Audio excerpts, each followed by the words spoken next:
Assalamualaikum. Jumpa lagi dengan channel GP Farm 73, channel yang membahas tentang budidaya perikanan,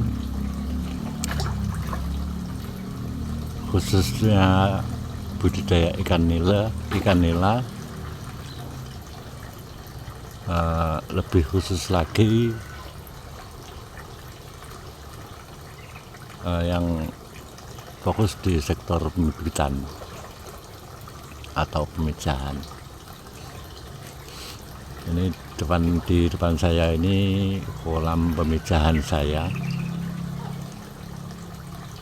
Ada 7 kolam, yang 4 ukuran 2x3 dan yang 3 ukuran 2x2.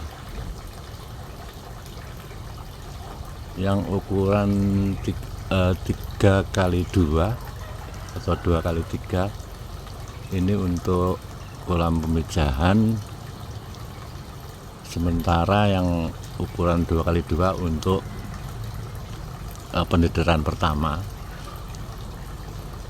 seperti itu. Nah, ini saya metode pemijahannya mengambil telur dari mulut ikan, yang saya ambil berdasarkan hitungan hari dan pengamatan secara kasat mata. Pengamatan secara kasat mata maksudnya ketika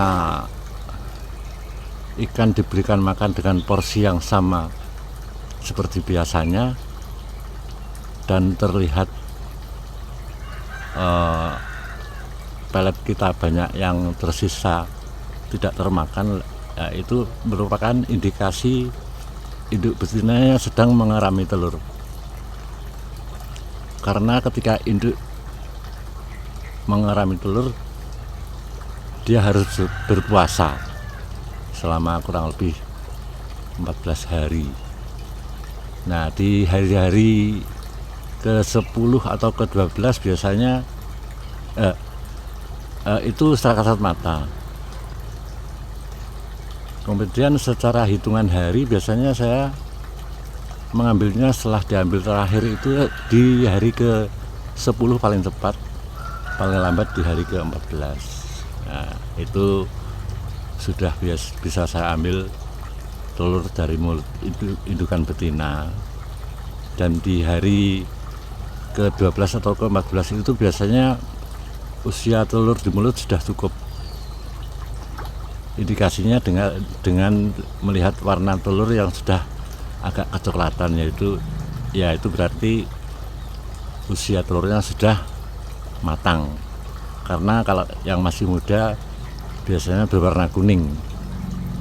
Nah, saya sarankan untuk pengambilan di hari-hari hitungan hari itu, ya, karena kalau terlalu awal dikhawatirkan nanti usia telur masih terlalu muda dan itu riskan sekali ketika diserok tergores, luka, terkena jaring sehingga berpotensi ikan menjadi tidak menetas atau bonor, seperti itu.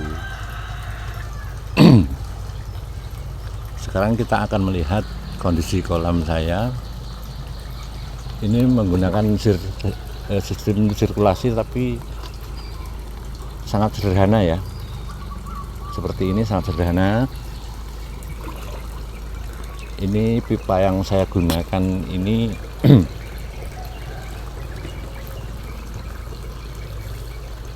pipa kecil,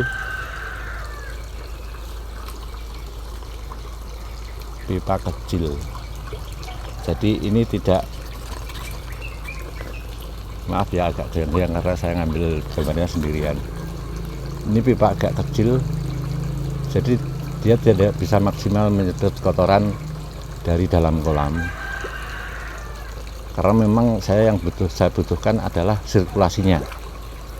Tidak harus membuat air menjadi jernih, karena air hijau seperti ini pun kalau untuk pembibitan tidak masalah, masih aman, sangat aman. Sudah terbukti, saya sudah jalankan selama ini tidak bermasalah. Jadi model jaringannya seperti ini.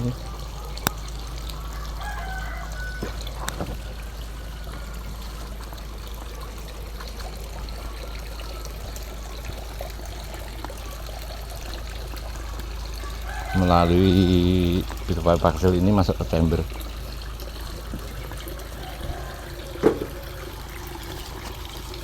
Chambernya sangat sederhana, hanya ada 2 chamber. Yang satu ini tempat untuk filter dan yang satunya untuk pompa yang kemudian dialirkan ke tiap-tiap kolam.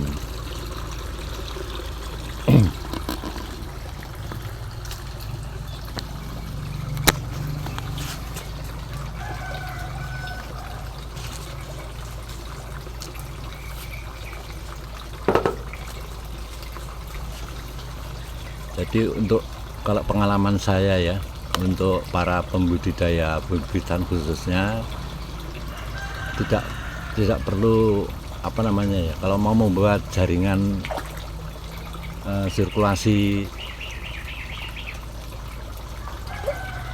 air dari kolam kita, kalau untuk pemisahan dan pendederan itu airnya tidak harus jernih. Mungkin kalau untuk pembesaran disarankan airnya harus jernih karena jangka waktunya yang lama, seperti itu.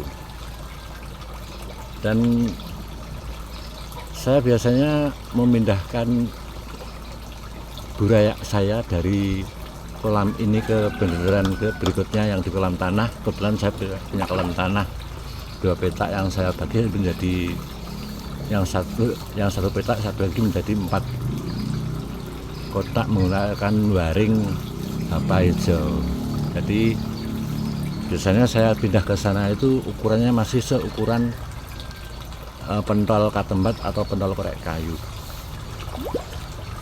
dan terbukti dengan kolam yang steril itu aman dan perkembangannya sangat bagus. Karena pengalaman saya, kalau saya pertahankan di kolam terpal saya ini, biasanya ketika ukuran sudah seukuran rokok dan kita pertahankan sampai ke ukuran 1 jari, itu sering sekali terjadi kematian. Setiap hari selalu ada saja yang mati karena mungkin faktor kapasitas atau overkapasitas atau apa, saya kurang tahu, tapi yang terjadi, yang sering saya alami seperti itu. Dan ketika saya punya inisiatif untuk memindahkan di ukurannya masih sangat kecil menurut saya, sebenarnya awalnya saya ragu-ragu, tapi karena kolam saya sudah steril, saya merasa yakin dan terbukti berhasil. Seperti itu. Jadi saya sarankan untuk burayak, jangan terlalu lama di kolam terpal dengan air hijau, dengan minim sirkulasi seperti saya, karena risiko kematiannya sangat tinggi. Seperti itu. Saya kira sementara itu saja yang bisa saya jelaskan.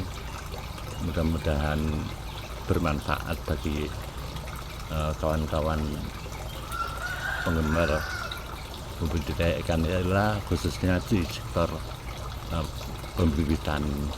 Mudah-mudahan bermanfaat. Untuk yang baru saja bergabung atau menemukan channel saya di GP Farm, bisa jangan lupa subscribe, like dan share, komen juga kalau mungkin ada pendapat atau saran yang membangun, silahkan tinggalkan di kolom komentar. Terima kasih. Wassalamualaikum warahmatullahi wabarakatuh.